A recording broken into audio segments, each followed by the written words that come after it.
Welcome back to the booth, ladies and gentlemen. My name's Riley, and I'm joined by the Pro Tour champion, Simon Gertzen. Simon, speaking of Pro Tour champions, one of your compatriots is down in the feature match area as we speak. It's that time again, my friends. It's everyone's favourite time in the limited GPs. It's time to watch the Drafter.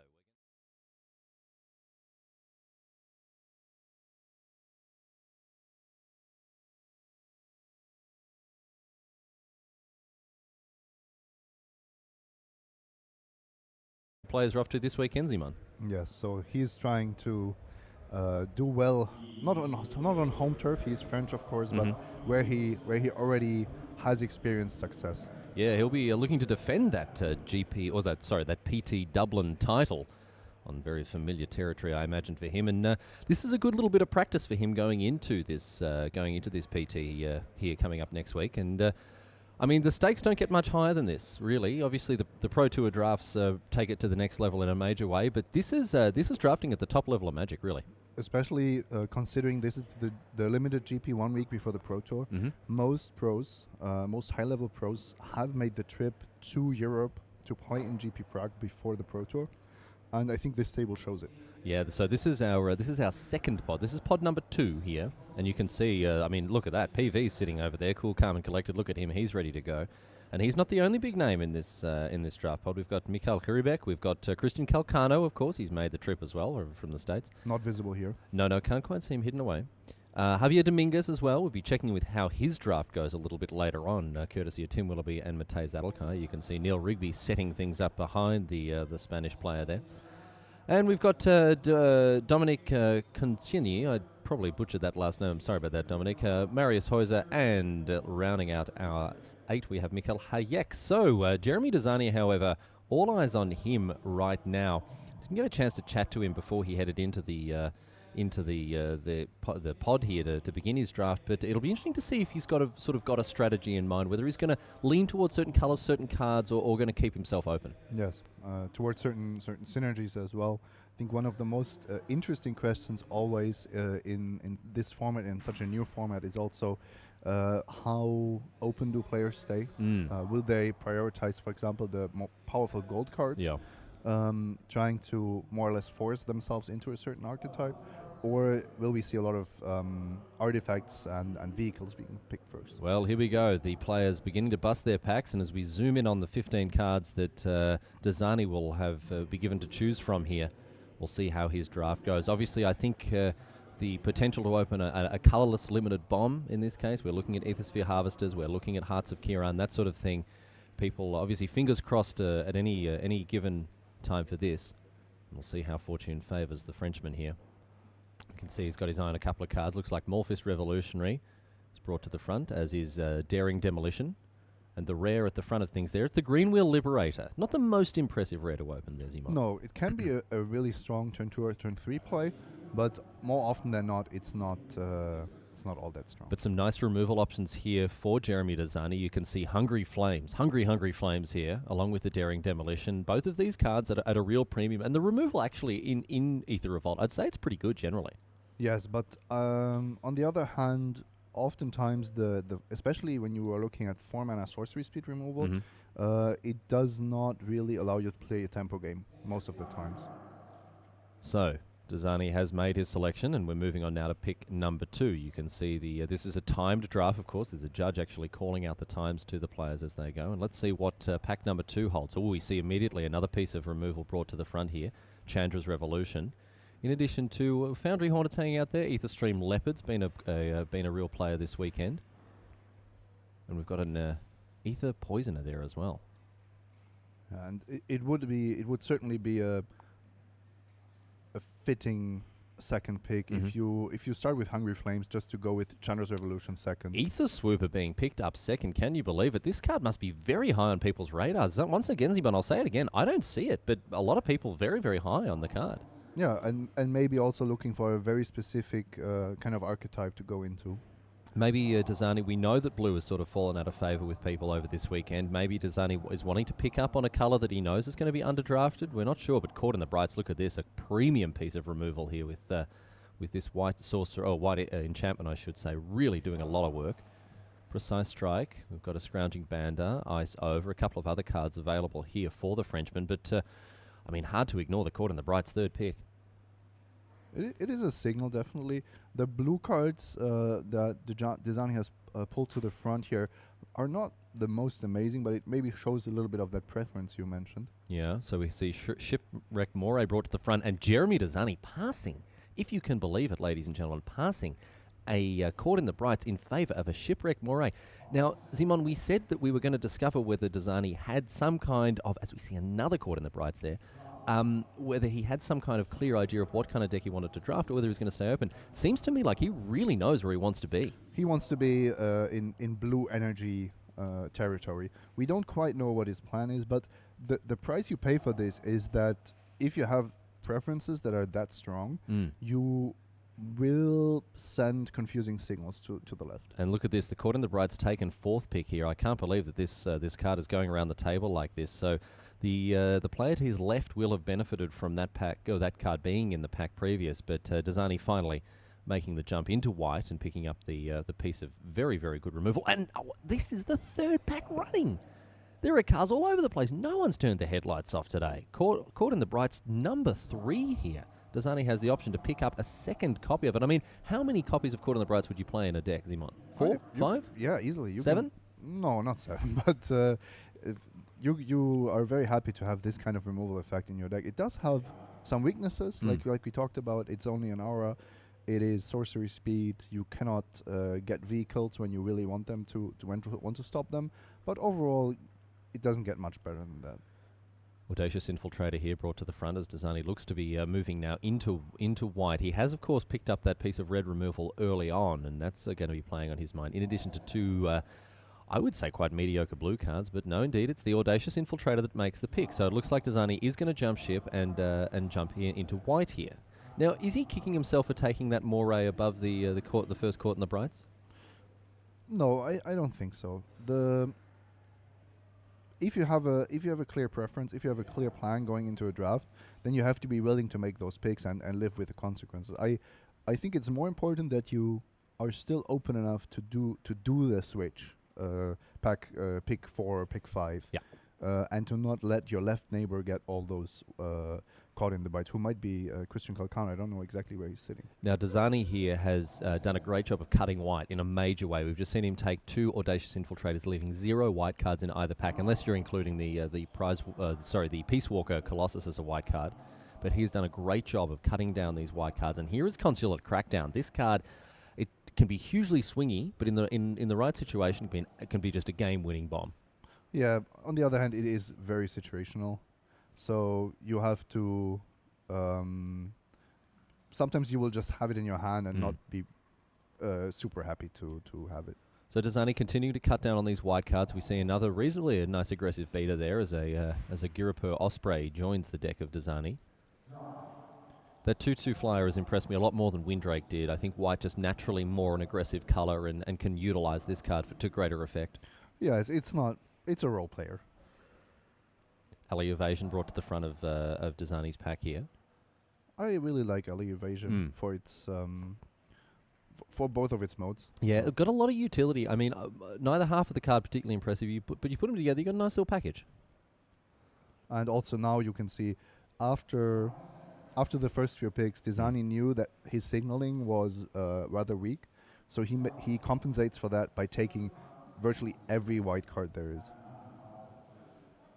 That Tezzeret's Touch has gone all the way around the table. I don't expect to see much going on with blue-black drafters then in that case, because that's a real house of a card, that one. Def Dismissal picked up by Desani in addition to a Negate. Natural Obsolescence versus Ornithopter goes in the favour of the removal spell. And the final one looks like a prize-fighting construct there. Didn't get a great look at it, but let's review here. So we have just look at this straight white cards. After the first 3 picks, we just had white card after white card after white card. And Desani's got to be happy with that little flush there. White blue an option, white red an option, but you could actually pair white with anything. You haven't really wasted many picks. No, he can pick up some green cards in pack number 2. I imagine that we're going to see maybe perhaps a change in the fabric of this draft, as given Desani passed in the early packs some tasty white cards. Be interesting to see how they come back around the table as we reverse the direction of the draft here, Simon. Has he turned his left neighbor into a white drafter or not? That to me is the crucial question. So you can see the cards brought to the front there, the ones that Desani is happy to play, and keeping some other ones reserved, including the consulate crackdown at the back. Maybe that's not going to be a major consideration just yet for Desani. We'll have to see how things shake out with him.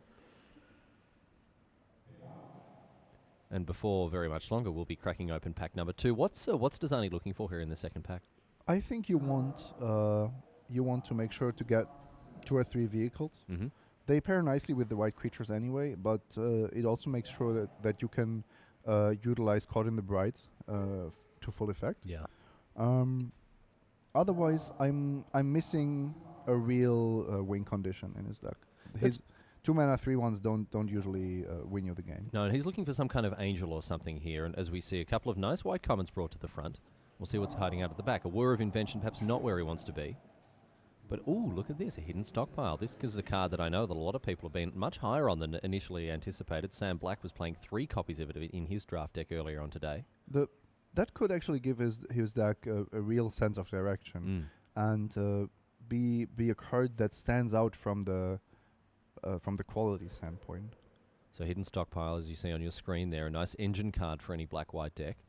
But it looks like Desani is favouring one of these 3 white cards here, and it's going to be Countless Gears Renegade. That card can be just super, super solid. Yes, if his deck shapes up to be that kind of deck, because right now I just see a lot of mediocre pieces, but no real puzzle assembled yet. No, we need to put some other stuff together here for Desani's deck to come together.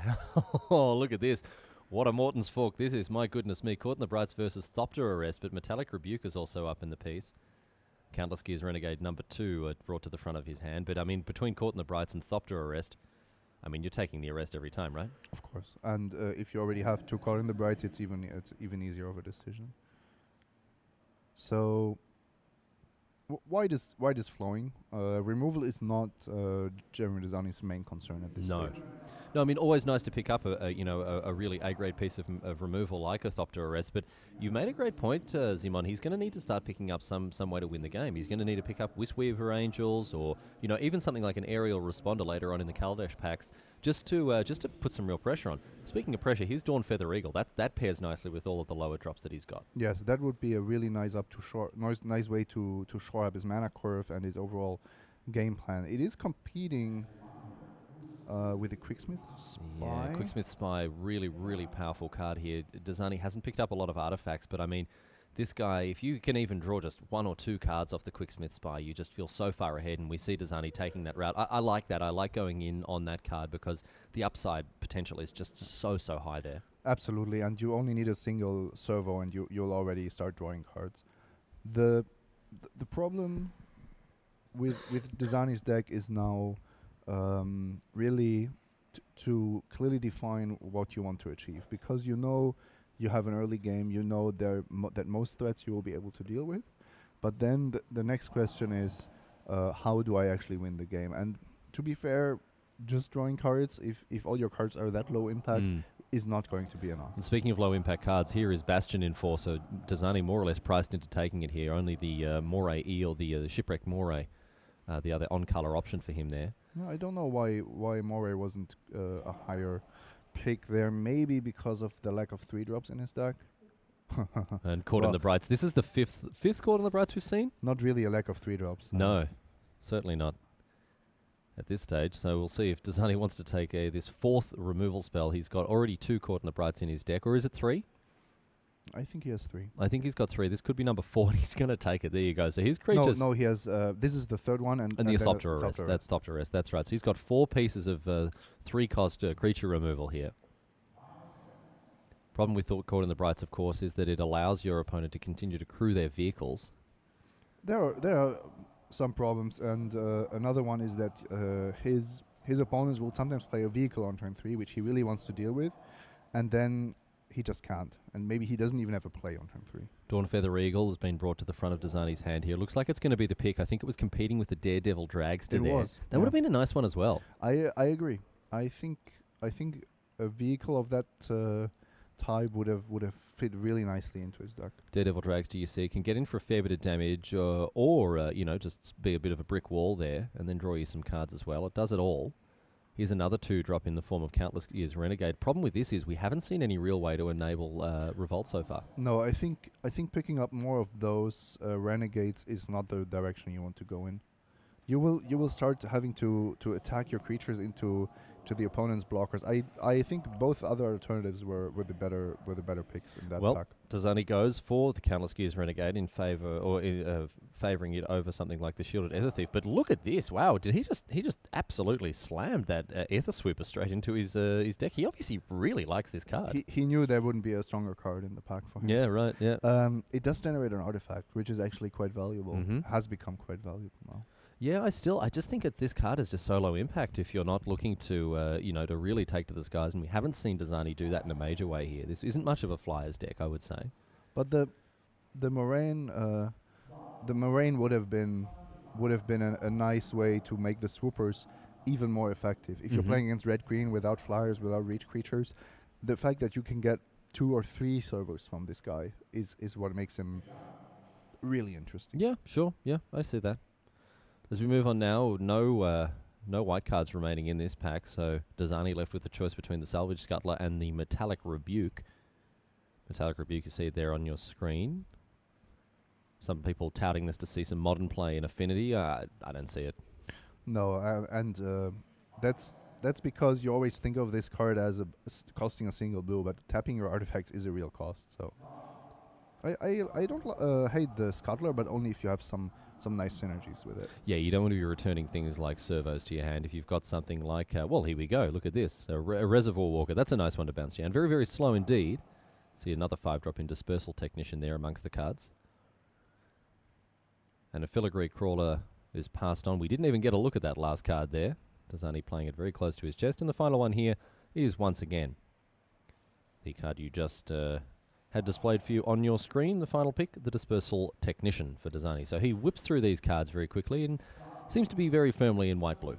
It's funny how he almost forced himself into blue, but then he was forced into white by his neighbor, and that leads to a weird deck where he is just on a light blue splash almost.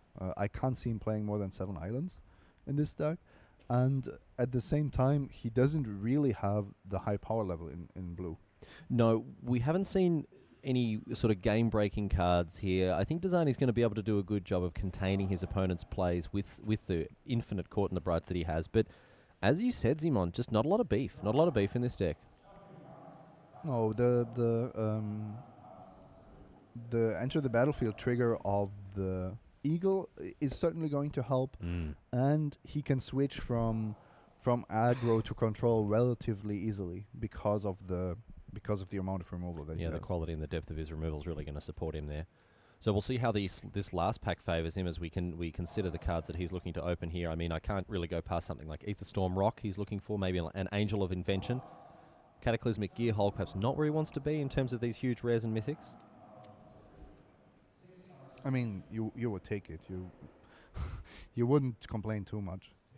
Confiscation Coup, perhaps we could see something along those lines. These are the big rares and mythics he's hoping to see in this last pack. Torrential Gearhulk, maybe not. No, and when it comes to commons and uncommons, I think he would just like some more Fabricate cards. Okay. To make sure that he really has those few artifacts to make, for example, his Quicksmith Spy work out well.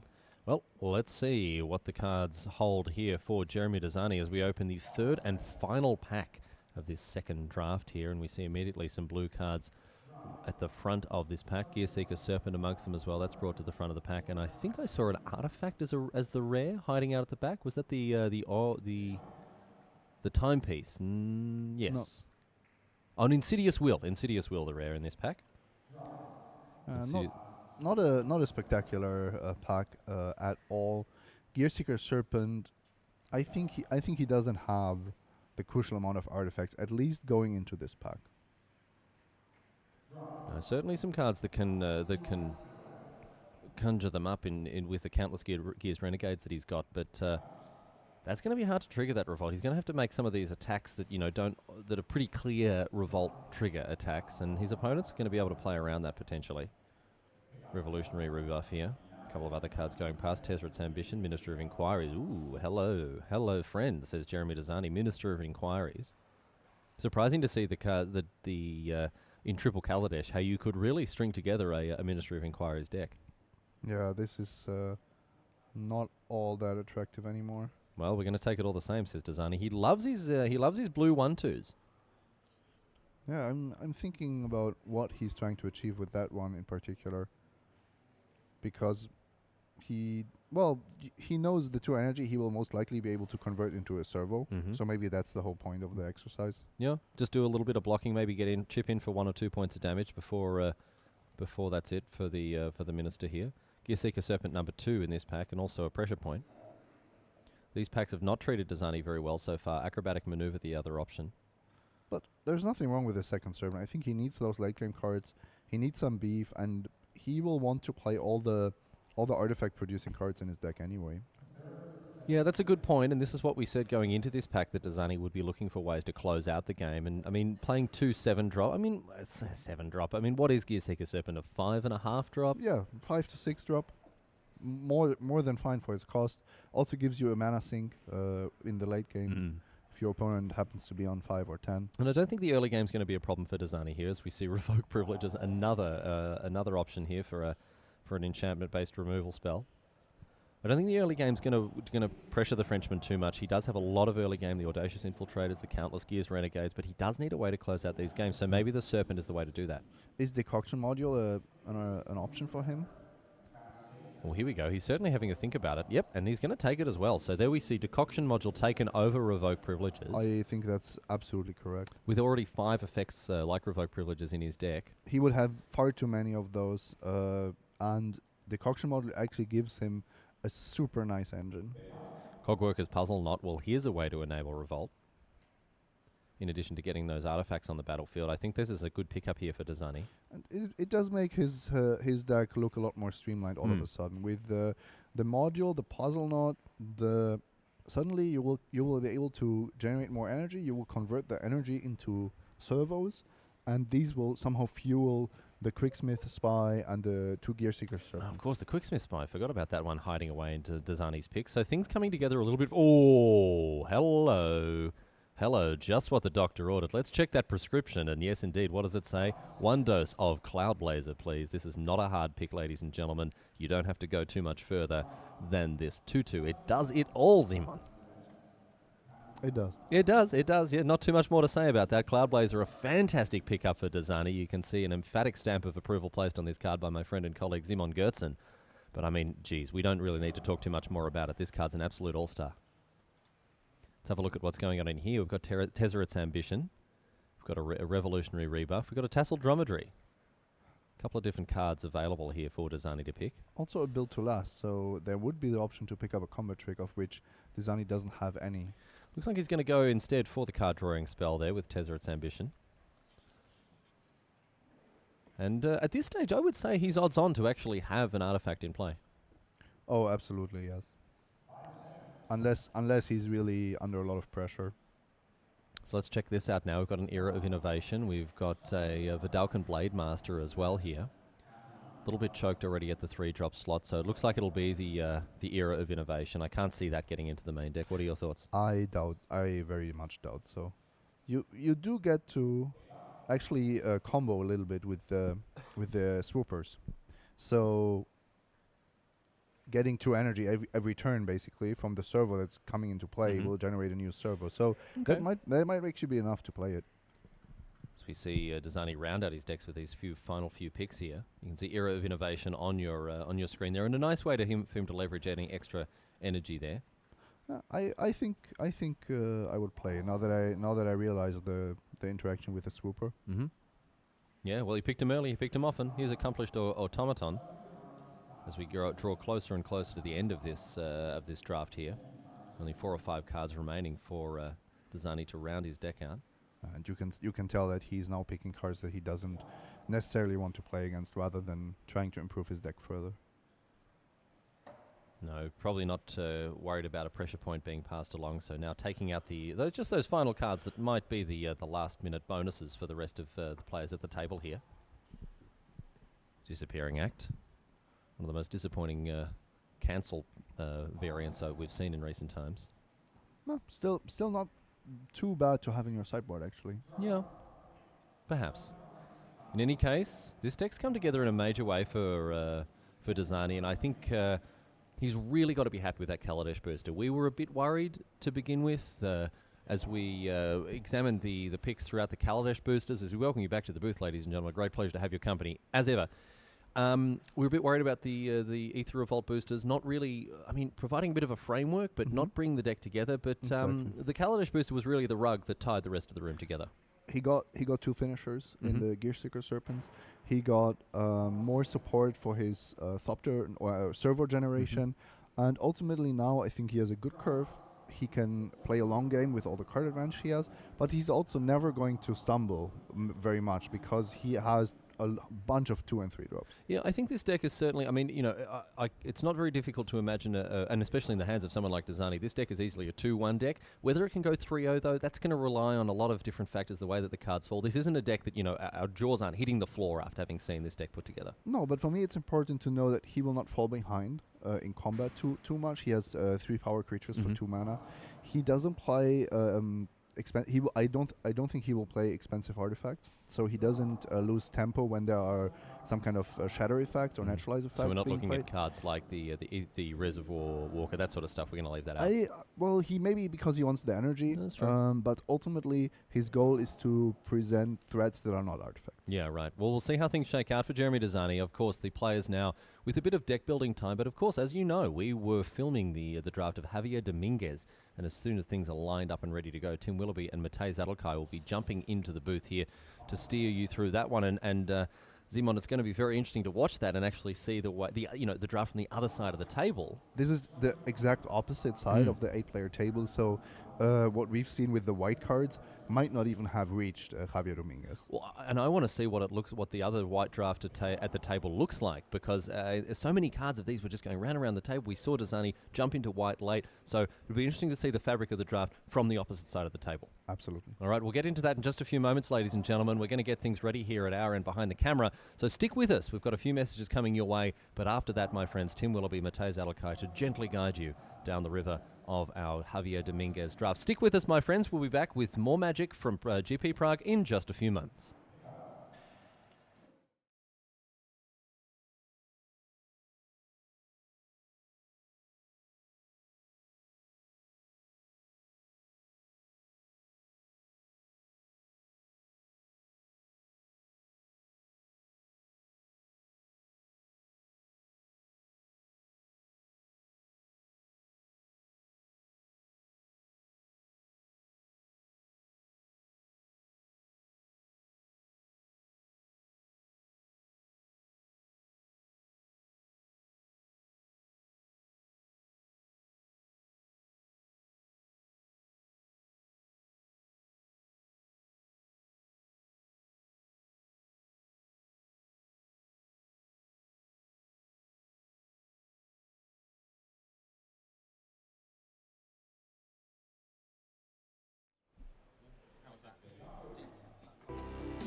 Hello and welcome back. I'm Tim Willoughby, joined as always by Matej Big Z Zadelkai. You've already seen one draft from this second pod here at Grand Prix Prague, but while the players are building their decks ready for the next round, we're going to get a chance to look in at another drafter from the same table. Let's head down to the feature match area for the draft with Javier Dominguez.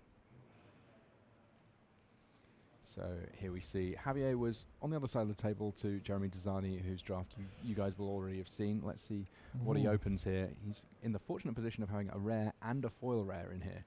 Yeah, with really good pack though. Peace Walker Colossus, Lifecrafter's Bestiary. I saw Daring Demolition, Caught in the Bright. This is really hard. Yeah, I mean, it's something that doesn't come up very often, but when it does, these are the kind of conversations that happen in testing groups a lot.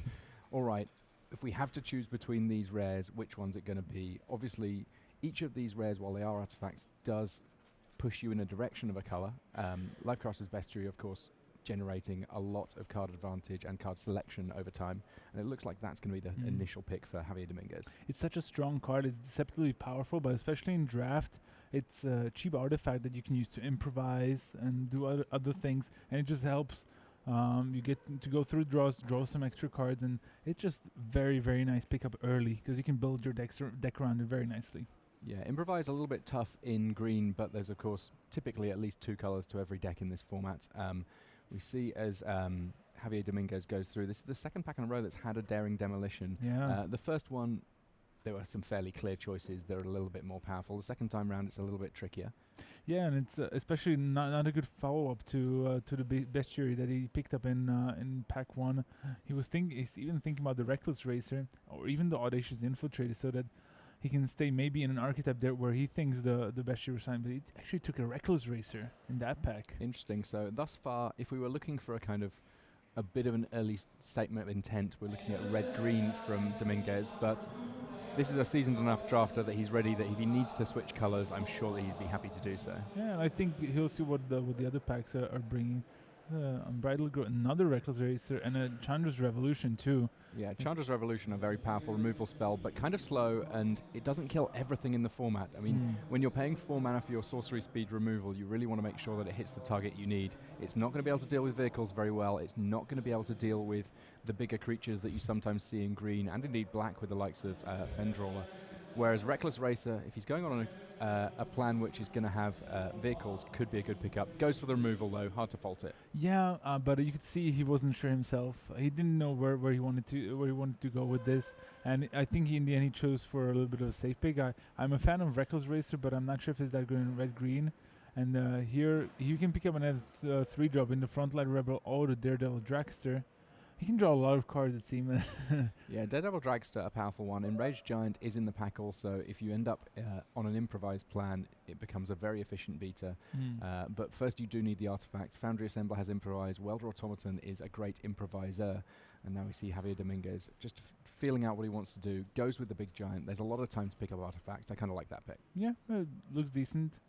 I was very unimpressed with the giant at first, but then after seeing it in action, it's actually very formidable, especially if you manage to play it on turn 4. I think the biggest question mark for me at this point is, are we actually going to see Javier Dominguez sticking with the green based off his first pick, or is he going to move out of it? Green Wheel Liberator, pretty tricky to engineer the revolt early, though if you manage it later on, it's still a fairly big creature. Yeah, exactly, and it's a fine 2-drop no matter what happens, and he can pick it up fairly early, so he can get even more uses out of those Renegade maps, those Unbridled Growths, things like that, so that he can have a 2-mana 4/3. Green Wheel Liberator, if you do get it down on turn 2 as a 4/3, pretty hard to beat. High Spire Infusion at the front of this pack. Another Chandra's Revolution, that a good sign. Another Welder Automaton. Yeah, very late, both cards. Yeah, I mean, if you're looking for a way of engineering your improvised Welder Automaton, great, but hard to say no to another flat-out removal spell. Yeah, these packs overall seem very strong. I have a feeling that Javier is not always picking up the best card in the pack, which doesn't bode well for him overall because his opponent at the table might have very powerful decks themselves. Kind of nice to see the power shining through. Implement Combustion there, Precise Strike. There's a Fenholder in the pack for someone in black looking to improvise. Verdant Automaton, not the most powerful of the automata, but it is a cheap creature that if you do find yourself with a lot of mana can do some good work. Yeah, Precise Strike though is decent removal spell. I think he'll be happy with that one. Yeah, and conveniently you do end up with creatures in red-green that are big that people want to double block, and first strike when someone double blocks is a bit of a disaster. Yeah, definitely. Ooh, Dark Intimations in the pack. He's not going to pick that one up, but he's looking at white cards already. Tezzeret's Touch there, getting a little bit of a read. It seems unlikely that's going to be the pick. Another Precise Strike. Countless Gears Renegade, though, the pick, though. That's an interesting one. That's the first white card that we've seen picked by him. Not in itself one of the cards that I would see really drawing you into white, but you never know. Yeah, there's Sweatworks Brawler. Nice if you want to improvise. Mobile Garrison works very well with the Reckless Racer he picked up earlier. No, goes with a red card. Yeah, 3/3 Improvised Menace. If you have to play it for 4, it's not the end of the world, but if you cast it for 3 or less, pretty exciting. Yeah. Destructive Tampering is a card that you always want to have one of in your red decks. Especially red-green. I think it might be at its best in red-green, where you've just got gigantic monsters and just need to get people stone dead. Yeah, absolutely agree on that one. Sometimes it destroys an artifact. You know, there are artifacts that you really want to get rid of. High Spire Infusion, Foundry Assembler here. Nice to have a couple of options this late in the pack. These packs are still fair decent. I can easily see good decks for both the Moray and the Construct. The Assembler, I mean. Decommission, a card that someone's going to enjoy having in their deck, but Foundry Assembler going in the pile for Javier Dominguez here. Happy to just have another creature that he can potentially play. Another spell he can potentially play. Filigree Crawler and take into custody here. I'm not a big fan of the Filigree Crawler. No. I think there probably are places for it, but I have not yet found them. And our last pick, Foundry Assembler. Yeah, maybe alongside some of these assembling. There were 3 very late Foundry Assemblers, but I'm not sure if there was enough to put together a proper improvised deck there. And realistically, the improvised deck, the hallmark of that deck is lots of good 1 and 2 cost artifacts. Yes. The Foundry Assembler isn't quite big enough to be a great payoff, but equally isn't quite small enough to be a useful cog in the engine. So it's kind of, we're talking about sort of your 20th card in your deck, I think, for the Foundry Assembler much of the time. But there are some powerful choices in this deck. I'm interested to see how he gets on with the Lifecraft Bestiary. Not too many creatures when we get down to it in this. Yeah, exactly. This deck just yet, but his spells are looking rock solid. Yeah, he's looking fine. The thing is that he's basically very heavy in red, and he has a good green card and a decent white card with that Lifecraft Bestiary at its best in a green deck. But like, if you really need it, you could just play it as a Scry 1. The thing that if you have enough improvise, it can actually be pretty useful. Yeah, it's a mana rock for all of your improvised cards, and it's a Scryer each and every turn. Yeah, exactly. And you ideally would want green, but you don't always have to have it. Or you can get it kind of like off color with like Prophetic Prison or things like that. Always looking for the Prophetic Prison yeah, angles, I Big know. Z. I like I'm it. Sorry. Don't be sorry. I can't help it. It's a way of life. Yeah, exactly. So Dominguez here, Impact 2, looking to cement himself in red, I would imagine. Sees a Hungry Flames there, which is a lovely pickup. Another Destructive Temper. Ether Chaser, kind of a big one. But the Solemn Recruit, it's very tempting to go into white. He did pick up the Countless Gears Renegade, and Solemn Recruit is a very powerful card. The one thing I would be very worried about is the double white, because he looks to be heavy in red already. That might be problematic. So I think he'll go with the Hungry Flames in the end, but he'll be unhappy about being forced to pass the Solemn Recruit. Yeah, Hungry Flames over the Ether Chaser. Even though he's in a spot where he's got good spells and not too many creatures, it's just such a premium removal spell, this one. 3 damage to a creature, 2 damage to your opponent. It does everything that you could want from a red card. Yeah. There we go. Yeah, good pickup. And he stays in red. He can still keep his options open, and he can see what the person on his left is passing to him. Well, there's another giant if he wants it. Welder Automaton also, and an Iron Tread Crusher. All good pickups for his deck. It's just going to be a matter of which one's going to fit his curve and his sort of big plan the best. It looks like the giant is being pushed to one side, and it's between Welder Automaton and that Iron Tread Crusher. Yeah, honestly, if I got this pack and cover pack, I would have already slammed the Welder Automaton. He has way too many 3-drops already. And I think the Automaton would fit very nicely with a couple of the improvised cards he already has, and it's a 2-drop that he's lacking. Yeah, he took a while, but he did take it in the end. Yeah, it's one of those decisions that is a little bit harder in this environment where you can't see all of your picks. Yeah. I mean, if you're thinking about the way that you might draft on Magic Online, you can see everything that you're picking as you're picking it. Here, Javier Dominguez having to keep his mana curve in his head, and that's exactly what he's going to have to do at the Pro Tour, so this fantastic practice. Yeah, another Reckless Racer here.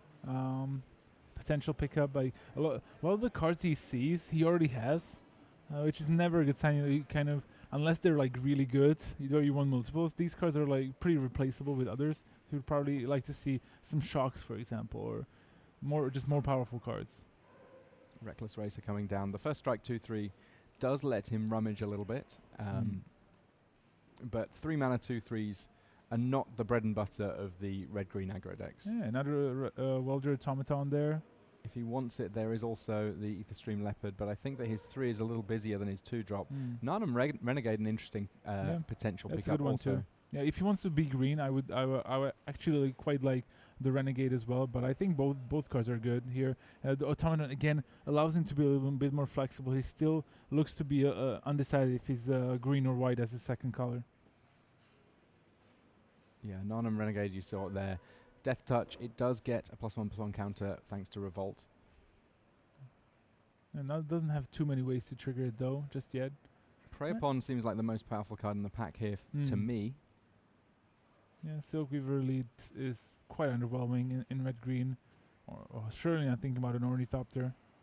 There are decks that want Ornithopters, but I can't really believe that this is one of them. While it does have some improvise, I don't know that you're willing to get a 0 mana rock effectively just for your improvise cards. Takes the Prey Upon, and I'm actually a little bit worried. I don't think it's going to be that good in his deck. His creatures seemed very small overall, or are expensive enough so that he doesn't get that much advantage out of it. But it's still a decent spell. That's Pia's Revolution, not Chandra. So this is the one that whenever a non-token artifact is put into the graveyard from the battlefield, your opponent can choose to either take 3 points of damage or let you put that artifact back in your hand. I can imagine it possible to have a deck with 2 of them that at some point gets to do crazy things with implements, but I think that that's my imagination running wild rather than reality. Yeah. Caught in the Brights, I believe, was the pick there. Yeah, and it was. That means that there's still at least the potential for a bit of a pivot into white here. Yeah, and I mean, look at the cards he's getting past. There's Dawnfeather Eagle and Countless Gears Renegade. He did pick up the card in the Bride, which was like the 3rd or 4th one he saw in the draft overall. So they've been making the rounds here. I quite like the Eagle. Dawnfeather Eagle does a lot of good work. If you've already got a relatively large board presence, it means that you can both attack and then block. It's a nice little pump in there. And then a 3/3 flyer for 5 is kind of the bread and butter of a lot of limited formats. Yeah, plenty of blue cards pretty late. The Stratagem, Moray, as well as the Rogue Refiner, so it seems like no one's in blue-green. Illusionist Stratagem, one of the cards that I've found to be kind of high variance. When it works, it's sometimes the best card in your deck, but sometimes it simply doesn't work. You do need 2 creatures to get the best out of it. There's another one there, another Tampering. Weldfast Engineer, also quite late. Yeah, that gives us a bit of a signal as to the tone of this draft table. It looks to be that there's not a red-black drafter, because that is a card that you can get good value out of in your red-black decks. Yeah. I'm surprised that there was the red implement, and the implements have gotten really high, went really high in my estimations over the weekend, and he didn't even consider it, it seemed. Efficient Construction, that a build-around uncommon in this pack, but one that looks like no one's choosing to use. Typically, if you wanted to do that, you want to see it in pack 1. Yep. Lafnu Sailback, though, rock solid, big fat monster. Yeah, late Precise Strike. He already has one. He could pick up another one. I think he might even have 2. I'm not quite sure. I've lost track. It's but possible, yeah. Girapur Osprey, the pick there, though. It looks like Dominguez kind of stuck in the middle between green and with white here. Gets to take an alley evasion here, which is not a bad pickup if he ends up in white. Yeah, but exactly. Even going into pack 3, I don't know if he's going to be 100% on that second color. He's definitely going to be red. That's the color where he has Look at the this most combo: cards. Whir of Invention and Ornithopter together. I mean, he has to decide between them. What a shame. Pia's Revolution comes back last. I don't think that one's likely to trouble his deck, but no, I don't think so. All right, so at least he picked out those 2 automatons to lower his curve a little bit. He still hasn't decided if he wants to be green or white as his second color. His red looks solid enough. There's around, I think I saw 12 cards or so. Yeah, 12 cards that he would be happy to run, which I think is entirely fair. Problem with the green cards that he has, is he doesn't have that many ways to trigger Revolt, and so it's not that impressive. At least in white, he has that Cotton Brights, which is a very good removal spell. Yeah, Lifecraft's Bestiary, yes, you can use it just to scry with, but you really want to be drawing cards with it. And you can fairly quickly run out of green mana if you're trying to chain together a big turn. I don't know that it's going to be at its best here. It may be that we're seeing a red-white deck that had a little bit of a shimmy in the first couple of packs. I think this, judging by the way we've seen the draft work out, is actually a really good spot to be in, because you've seen those multicolored cards go around the table, and I think it's entirely possible now that he gets to this board. If he opens up a Veteran Motorist, that will solidly put him in red-white, but maybe he'll get a Voltaic Brawler, and he can go into red-green. We shall see. I mean, I guess that's one of the perks of having a deck that is artifacts and pretty much one color is, room to maneuver, but he's going to have to maneuver pretty fast in pack 3. Yeah, you could also use a couple more cheaper artifacts, because that Sweatworks Brawl is not going to come down that much cheaper. He has a lot of colored spells overall. Yeah, tapping creatures for improvise, not as exciting as tapping a 1-mana artifact that you've got in play. I was actually watching some other drafts while the main draft was going on, and there are definitely players that are picking any 1-mana artifact very highly. So here's pack 3, there's a Renegade Freighter. There we go. If you were looking to not have to commit and have power in your deck, this is basically exactly the card that you want. Crew 2, 4/3, when it attacks, +1/+1 and trample, all for the low cost of 3 mana. It feels like a 5-mana card when you're attacking with it, and that's a happy place to be if you're casting it on turn 3. Yeah, it's going to be really good in his deck too. He has those Reckless Racer, which he can use to rummage.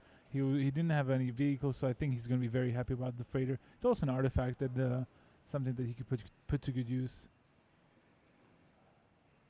It's a good creature to use with Prey Upon. It's generally exactly what he wants. Let's see. No, he didn't even have to hesitate that much. It was just a good card, the best common in the set, so why not? Fabrication Module, not too much in the way of ways of getting energy, but Cloudship Stalker, I mean, if you're looking for a card that rewards you for being heavily red, you will struggle to find one better than this. 3/3 Flying Dragon with a host of abilities, all of which cost red mana. It's got Fire Breathing, +1 power until end of turn. Use that as much as you like. It's got the ability to gain First Strike, but it can also gain haste, so as a 5-drop, it gets to just swing in immediately. Yeah, it's a great card, and he's rewarded. He read the signal that red is open, and now he gets rewarded for getting past the rare here in his main color, and he still didn't have to commit to his second one. But I'm pretty sure it's going to happen eventually. Well, that's another Cloud Blazer in this pack, so somebody is going to get paid off. It's not going to be Javier Dominguez, though. Looking at Spireside Infiltrator, there is a Fateful Showdown there, which is one of the few burn spells in this entire block that goes well to the head. Yes. It gives you a little bit of reach, as we call it, but it looks like Spireside Infiltrator might be the pick here. He's got the Renegade Freighter crew with it now. It's a 3-power creature that kind of functionally attacks with 4 power, sort of, given that it's dealing damage to opponents when it gets tapped. Yeah, I actually really like the Infiltrator here, but it makes me question about why he didn't pick up a Mobile Garrison in pack 1. I think he had one opportunity, which would have been nice, and it works really well with the Infiltrator. Inventor's Goggles is there. Someone's going to get a tidy conclusion. Yeah, I really like actually the goggles, especially in blue-red. You have a lot of Artificers. And it's very easy to trigger and equip for free. It's something that I kind of liked it before, and I really like it now. The Inventor's Goggles are one of those cards that it's stunning the number of Artificers that are available now across all colors. Yeah. And one of my favorite combinations with it is the Ether Chaser. Getting a really fast 3/3 first strike is great. Okay, well, Prophetic Prism may mean that Javier Dominguez can hedge his bets a bit, but he's got to choose whether or not it's going to be better than simply having Chandra's Pyrohelix. We'll see what he decides to go with. I don't think he'll make much use out of a Prison, honestly, so I think the Pyrohelix is the pick. But you see he's struggling with this one. It's very close. Well, I think that regardless of what the second color is that Javier Dominguez plays, it's going to be a relatively small element in his deck compared to all of these red cards. There's a Thriving Grubs, there's a Furious Reprisal, but I think the Grubs might be the pick here, simply just because creatures are a solid one. And actually, I found, at least in Triple Kaladesh, that while Furious Reprisal looks like an easy 2-for-1, it can sometimes be a bit clunky. Yeah, it is a little bit clunky, and his curve is actually not that great. He already has those 2 Chandra's Revolutions at 4. I would have picked up the 2-drop here. But it looks like the removal is the option that Javier Dominguez takes there. Let's see what we've got coming out next. Yeah, build a smash. Nice. Build smash is nice. There's also, he does have a couple of other options that keep him in red. I mean, build smash, he's got just about enough artifact creatures that it gets really exciting. He could have picked up a Renegade Tactics, but I think the build smash better. And again, he picked up only red cards. No, like red cards or artifacts. No, he still hasn't committed. Yeah, in this pack, has he taken a single card that's not red or artifact? No. Fair enough. Oh, Brazen Scourge. Well, he'll be able to cast it on turn 3, assuming he hits these lands basically always. Yes, Spice Elder Infiltrator is another option. Let's see what he goes for here. Yeah, this is a close pick. He now may be regretting not having picked the 2-drop earlier, because it would have allowed him to curve out a little nice. Actually, Brazen Scourge alongside 2-drops, and especially the cheap tricks like Build to Smash and Precise Strike, that I think is very very interesting archetype that that you can go into in this draft format. Not very many cards left in this pack, and at this point, it's pretty slim pickings for Javier Dominguez. Looks like he picked up a green combat trick there, but ultimately, Ornamental Courage is not the big deal. The big deal is that this deck is almost mono red. Yeah, but he's not gonna want to run a Terror of the Fairground, even though he slammed it there. I'm sure he had a grin on his face when he was doing that. Yeah, that was basically a statement of intent more than anything else. The Terror at the Fairgrounds can be head cheerleader for Team Dominguez as he goes into this second draft of the day here in Prague. Right after this draft finishes, we are going to be able to jump into our feature matches. Riley Knight and Simon Gertzen bringing you all of the action from round 14 here as Revolutionary Rebuff gets picked up. Not too much left going on here. Perpetual Timepiece and Nimble Innovator, neither of them likely to trouble anyone's deck at this point. Just rounding things out, and now we hit the very end of our draft here. So overall, how do we feel about how that one went, Mete? Me? I mean, it's fine, but I'm just a little unimpressed. On the other hand, it was really hard to pivot in this draft because the only card that seemed open was red, and the only thing that he saw a bit more of was the white and a couple of the green cards, but mostly the several Cardinal Brights that were passing around, and I think he could have picked up a couple more white cards early just to commit, and it still would have worked out fine. But in this case, I'm a little worried about the way he made his curve and how he's actually planning on winning the game. So we'll see how he'll put his deck together. He has plenty of cards, so a lot depends on how it shakes up in the end. Lovely stuff. I'm sure that we'll get a chance to see Javier in the feature match area sometime very soon. We're going to be heading down to that feature match area in just a moment or two. Riley Knight and Simon Gertzen back with you. But for now, we're going to take a very short break and stay with us because we'll see you soon.